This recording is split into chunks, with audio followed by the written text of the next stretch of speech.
O ito, loyalista na tanga. O di ba? Galit na galit, ayan o. O di ba? Tapos nagiging bobo na. Yung PM niya sa akin, halos nagkabalibaliktad na, galit na galit. Hindi raw magnanakaw yung namumuno. Kasi ang magnanakaw daw, si Saldico at si Sara.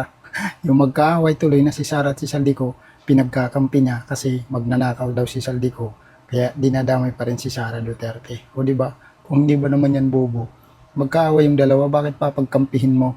Eh, ang tunay na magkakampi dyan, sila Romualdez, si Pangulo at saka yung si Saldico. Ngayong umamin si Saldico na isa siyang kawatan, tapos nilalaglag siya, o di ba? Kaya lumabas siya ngayon, nagsiwalat siya ng mga ebidensya. O, kung sino yung mga kasabwat niya.